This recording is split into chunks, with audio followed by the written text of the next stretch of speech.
তো হ্যালো বন্ধুরা, আজকের এই রেসিপিটা কে দেখে বুঝতে পারছো যে এই রান্নাটা কি হয়েছে, একটু প্রথমেই কমেন্ট করে বলবে যদি প্রথমে কেউ দেখে বুঝতে কি রান্না হয়েছে। তো হ্যালো বন্ধুরা, দেখো প্রথমে আমি কি আজকে রেসিপি করতে চলেছি।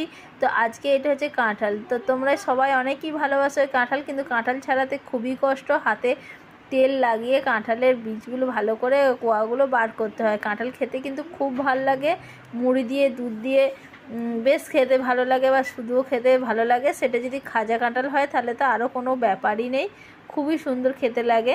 তো হ্যাঁ, আজকের রেসিপি কিন্তু এই কাঁঠাল দিয়ে। তো এই কাঁঠাল দিয়ে মানে কাঁঠালের বীজ দিয়ে। তো কাঁঠালের বীজ দিয়ে আমি কী রেসিপি করতে চলেছি সেটা তোমাদের কাছে আজকে শেয়ার করলাম। অনেক দিন আমি ভিডিও দিইনি ভালো করে, তার জন্যে সবারই কাছে ক্ষমা চেয়ে নিচ্ছি। আর যে সকল বন্ধুরা আমার পাশে আছো, আমাকে এইভাবে এগিয়ে নিয়ে যাচ্ছ, তাদেরকে অনেক অনেক ধন্যবাদ আর ভালোবাসা আমাকে এইভাবে এগিয়ে নিয়ে যাওয়ার জন্য। আর যে সকল বন্ধুরা নতুন ভিডিও দেখছো তাদেরকে সবাইকে বলছি, প্লিজ একটা লাইক আর কমেন্ট করে আমার পাশে থেকো আর এইভাবে এগিয়ে নিয়ে যাওয়ার জন্য সাহায্য করো। তো সবাইকে বলছি, সবাই কেমন আছে সেটাও বলবে। তো দেখো, গল্প করতে করতে কাঁঠালের বীজগুলো কিন্তু ছাড়ানো হয়ে যাচ্ছে আর কি সুন্দর লাগছে।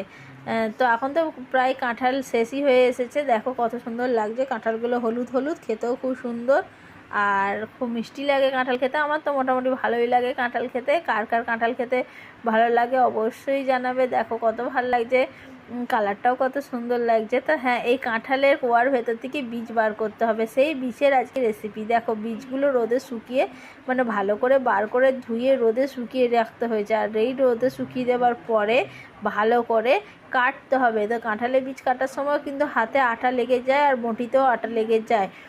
তার জন্য একটু তেল মাখিয়ে এটাও কাটবে। তারপরে কাটা হয়ে গেলে দেখো বন্ধুরা, কাঁঠালের বীজগুলো ভালো করে কাটা হয়ে গেছে। এরপর ভালো করে ধুতে হবে, ভালো করে ধুয়ে নুন হলুদ আর একটু চিনি দিয়ে ভাজতে হবে। তো প্রথমেই দেখো কেটে ভালো করে থালার মধ্যে রাখা হয়েছে আর একটু নুন মাখিয়ে রাখা হয়েছে, যাতে ভাজার সময় কোনো অসুবিধা না হয় আর তাড়াতাড়ি ভাজা হয়।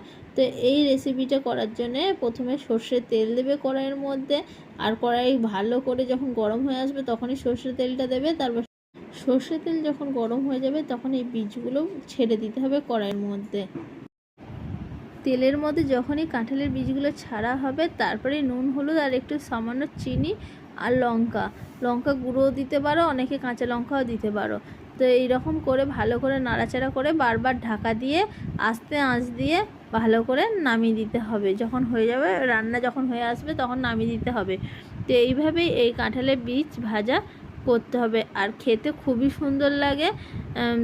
ছোট বড় সবাই খেতে ভালোবাসবে, একবার শুধু করে দেখবে, আশা করি সবারই ভালো লাগবে। আমাদের ঘরে সবারই ভালো লাগে। আর এই রেসিপিটি আমি প্রথম শ্বশুরবাড়িতে এসে শিখেছি, আমাদের ঘরে রেসিপিটা জানতো না কেউ। তো এইরকম রেসিপি কে কে জানো একটু কমেন্টে অবশ্যই আমাকে জানাবে। আর আজকের ভিডিও কেমন লাগলো সবাই অবশ্যই কমেন্টে জানাবে। আশা করি সকলের ভালো লেগেছে। যদি ভালো লেগে থাকে তাহলে অবশ্যই কমেন্টে আমাকে জানাবে। আর সবাই আনন্দে থাকো, ভালো থেকো। আর বর্ষাকাল পড়েছে, সবাই একটু সাবধানে থাকো। সবাই চারদিকে জল বৃষ্টি ভরে গেছে, তার জন্যে চারদিকে সাপের উপদ্রবও বেড়েছে। তাই সবাই সুস্থ থাকো, সাবধানে চলাফেরা করো রাস্তায়। রাতে যখন বেরোবে তখন লাইট নিয়ে অবশ্যই বেরোবে। আর ছোট বড় সবাইকে আমার ভালোবাসা দিলাম।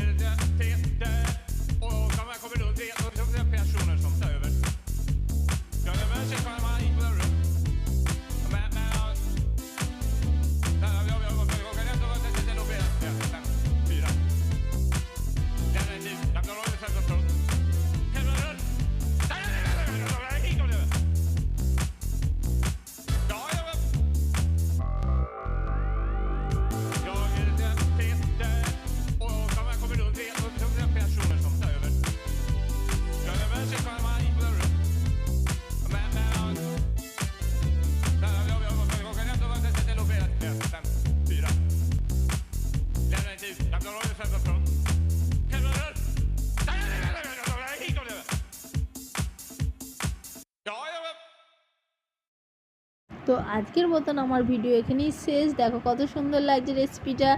তো সবাই ভালো থাকবে, সুস্থ থাকবে। পরের ভিডিওতে আবার তোমাদের সকলের সঙ্গে দেখা হবে। তো সবাইকে টাটা, বাই বাই।